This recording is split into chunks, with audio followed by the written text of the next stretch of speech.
রমজান মাস আসার সাথে সাথে কিন্তু আমাদের সকলেরই কাজ অনেক বেশি বেড়ে যায়, কারণ ডাবল ডাবল সব কিছু রান্না করা লাগে এবং কি একই জিনিস প্রায় প্রতিদিনই রান্না করা লাগে।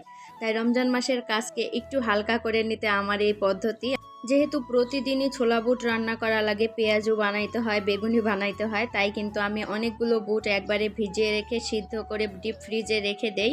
আর পেঁয়াজুর ডালও কিন্তু ব্লেন্ডার করে ফ্রিজে রাখি, তারপরে কাঁচামরিচ পেঁয়াজ কাটেও কিন্তু ফ্রিজে রাখি, তাহলে রান্নাটাও একটু তাড়াতাড়ি হয় আর কি। তাই আমি রান্না বসানোর আগেই কিন্তু বুটগুলো ভিজিয়ে দিছি, যতক্ষণ রান্না করব ততক্ষণে বুটগুলোও প্রায় ভিজে যাবে। তারপরে তো চলে আসলাম রান্না করতে। আজকে রান্না করব হচ্ছে এই মাছের ভুনা, করলা দিয়ে, আলু দিয়ে, বড় মাছ আর হচ্ছে ভেন্ডির ভাজি।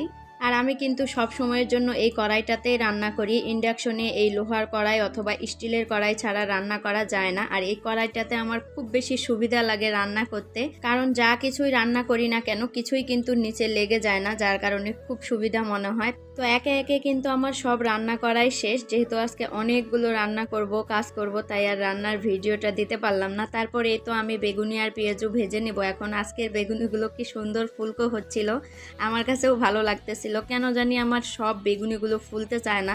যদি আমি 10টা বেগুনি বানাই তাহলে 7টা ফোলে আর 3টা একদমই ফোলে না, যার কারণে খুবই খারাপ লাগে। কি আর করার, ওই 3টা মনে হয় ঘাটতারা টাইপের থাকে, আর না হয়তো আমারই দোষ। যাই হোক, এই তো একে একে সব বেগুনিগুলোও ভাজে নিচ্ছিলাম। তবে আগেকার থেকে এখন অনেক সুন্দর ফুলকো হয়। আগে যখন বানাইতাম তখন তো একদমই চ্যাপ্টা লাগে থাকতো, ফুলতোই না, যেটা দেখে আমার খুবই মন খারাপ হতো। তবে এখন সুন্দর মতো ফুলকো ফুলকো বানাইতে পারি। এই যে দেখেন কি সুন্দর ফুলকো এবং মুচমুচে হয়েছে। এই তো এখন প্রায় সব রান্না শেষ। বড় মাছ দিয়ে, করলা আর আলু দিয়ে রান্না করছি, ছোট মাছগুলো এমনি পেঁয়াজ দিয়ে ভুনা করছি, আর ভেন্ডির ভাজি আর হচ্ছে ছোলা বুট। আর ভেন্ডিকে আপনারা কি বলেন অবশ্যই জানাবেন, আমরা কিন্তু ভেন্ডিই বলি, অনেকে আবার ঢেঁড়স বলে। তবে নাম যেটাই হোক, খেতে কিন্তু আমার দারুণ স্বাদ লাগে। তারপর এই তো সর্বশেষের কাজ হচ্ছে আমার ওই যে বুটগুলো ভিজিয়ে রাখছিলাম সেগুলোই এখন সিদ্ধ করে নেব। আর এই বুটগুলো প্রায় আমি 4 ঘন্টার মতন ভিজিয়ে রাখছিলাম। দেখেন এখন কিন্তু পারফেক্টভাবে ভিজে গেছে। এখন এই যে প্রেসার কুকারে দিয়ে আমি সিদ্ধ করে নেব। যেহেতু অনেকগুলো হয়েছে, ভেজানোর পরে ফুলে কিন্তু অনেকগুলো দেখাচ্ছে, যার কারণে আমি 2বার করে সিদ্ধ করব, কারণ প্রেসার কুকারটা যেহেতু একটু ছোট তাই একবারে হবে না। যাই হোক, আমি কিন্তু একদম খুব বেশি সিদ্ধ করে নেব না, যাতে রান্না করার সময় আরও একটু সিদ্ধ করতে হয়, কারণ না হলে রান্না করার সময় একদমই ভিতরে কিছু ঢুকবে না আর খেতেও বেশি ভালো লাগবে না, মনে হবে যে সিদ্ধ বুট খাচ্ছি।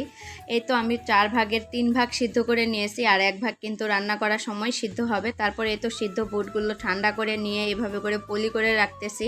আপনারা চাইলে ঢাকনাওয়ালা বাটিতেও রাখতে পারেন, তবে সত্য কথা হচ্ছে আমার ঘরে যে ঢাকনাওয়ালা বাটিগুলো ছিল সবগুলোই কাজে লাগিয়ে ফেলছি, যার কারণে তো আমি পলিতে করে ফ্রিজে রেখে দিলাম। এবার কিন্তু 8 থেকে 10 দিন আর খুব বেশি ভেজাল হবে না, সহজেই রান্না করা হয়ে যাবে। তো আজকের মতো এখানেই বিদায় নিচ্ছি, ভালো থাকবেন, আসসালামু আলাইকুম।